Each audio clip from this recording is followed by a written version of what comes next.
نو تجربہ کار کوہ پیما برف پوش پہاڑوں کی طرف روانہ ہوئے، مگر وہ کبھی واپس نہ آئے۔ 2 فروری 1959 کی سرد رات روس کے یورال پہاڑوں میں کچھ ایسا ہوا جس کی گونج آج بھی سنائی دیتی ہے۔ جب ریسکیو ٹیم کئی دن بعد وہاں پہنچی تو انہیں ایک ایسا منظر ملا جس نے ہر کسی کو حیران کر دیا۔ خیمہ اندر سے کٹا ہوا تھا، ایسا لگتا تھا جیسے سب لوگ اچانک شدید خوف میں باہر نکلے ہو۔ لیکن سوال یہ تھا، آخر وہ کسی چیز سے ڈر گئے تھے؟ کیا یہ صرف ایک حادثہ تھا یا اس برفانی وادی میں کوئی ایسا راز چھپا تھا جیسے آج تک مکمل طور پر سمجھا نہیں جا سکا؟ ویلکم ٹو سیکرٹ لینس کی اس ویڈیو میں۔ جنوری 1959 میں سوویت یونین کے شہر یکاترینبرگ سے 10 نوجوان کوہ پیما ایک مشن پر روانہ ہوئے۔ ان کا مقصد یورال کے برف پوش پہاڑوں کو عبور کرنا تھا۔ یہ سب تجربہ کار ہائیکرز تھے اور مشکل ترین راستوں پر سفر کر چکے تھے۔ ان کے گروپ کی قیادت لاگر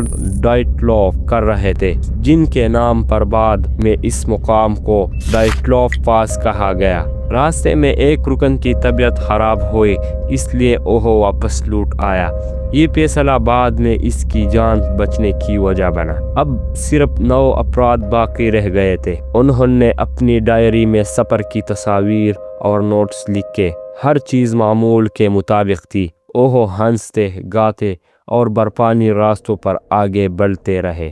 1 فروری 1959 کو انہوں نے ایک برفانی ڈھلوان پر اپنا آخری کیمپ لگایا۔ انہیں اندازہ بھی نہیں تھا کہ یہی ان کی زندگی کی آخری رات ثابت ہوگی۔ اگلی صبح وہاں خاموشی تھی، اور جب کئی دن گزر گئے وہ واپس نہ آئے تو ایک سرچ ٹیم روانہ کی گئی۔ لیکن جو منظر ان کا انتظار کر رہا تھا وہ تاریخ کے سب سے پراسرار واقعات میں شامل ہونے والا تھا۔ سرچ ٹیم کئی دنوں کی تلاش کے بعد آخر کار اس مقام تک پہنچی جہاں گروپ نے اپنا آخری کیمپ لگایا تھا، لیکن وہاں کا منظر انتہائی غیر معمولی تھا۔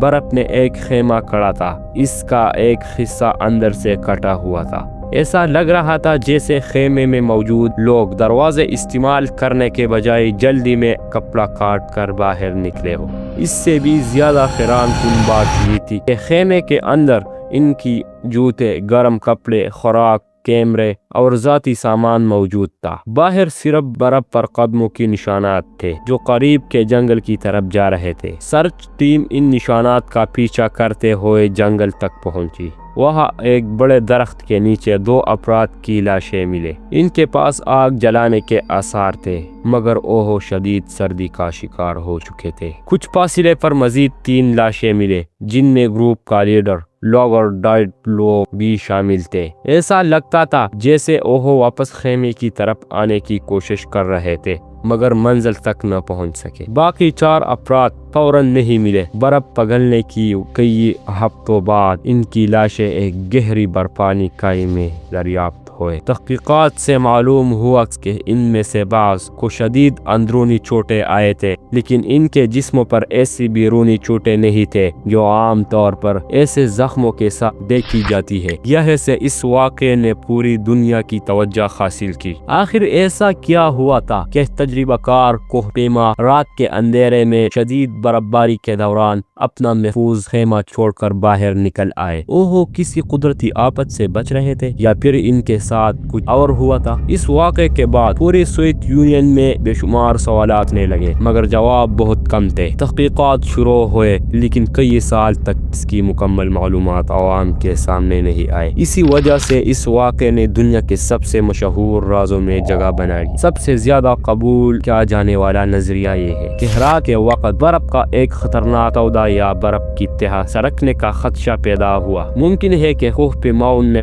فوری طور پر خیمہ اندر سے کاٹ کر باہر نکلنے کا فیصلہ کیا ہوتا ہے تاکہ اپنی جان بچا سکے۔ بعد میں جدید تحقیقات نے بھی یہی نتیجہ پیش کیا کہ برف کے سرکنے اور انتہائی سرد موسم نے اس سانحے میں اہم کردار ادا کیا ہو۔ اس رات درجہ حرارت -30 ڈگری سینٹی گریڈ کے قریب تھا۔ اتنی شدید سردی، تیز ہوائیں اور اندھیرا انسان کے فیصلوں کو متاثر کر سکتے ہیں۔ اگر گروپ راستہ بھٹک جائے تو چند منٹ بھی جان لیوا ثابت ہو سکتے ہیں۔ کچھ لوگوں نے خیال ظاہر کیا کہ اس علاقے میں ممکنہ فوجی تجربات ہو رہے تھے، لیکن آج تک اس دعوے کی تصدیق کرنے والا کوئی مضبوط عوامی ثبوت سامنے نہیں آیا۔ غیر ثابت شدہ نظریات وقت کے ساتھ UFOs پراسرار مخلوقات اور دیگر سائنسی حیز دعوے پر بھی سامنے آئے، لیکن ان کی حمایت میں قابل اعتماد شواہد موجود نہیں ہے۔ آج کی رائے زیادہ تر محققین اور جدید تحقیقات اس نتیجے کی طرف اشارہ کرتی ہے کہ شاید موسم، برف کے سرکنے کا خطرہ اور انتہائی سرد ماحول مل کر اس سانحے کی سب سے زیادہ ممکنہ وضاحت پیش کرتے ہیں۔ شاید اس رات پیش آنے والی ہر تفصیل کبھی معلوم نہ ہو سکے، اس لیے ڈائٹلو پاس مسٹری آج بھی دنیا کے سب سے مشہور پراسرار واقعات میں شمار ہوتی ہے۔ اگر آپ کو ایسا مسٹری ڈاکومنٹریز پسند ہے تو سیکرٹ لینس کو سبسکرائب کریں۔ اگلی ویڈیو میں ہم ایک اور حیران کن راز کے ساتھ واپس آئیں۔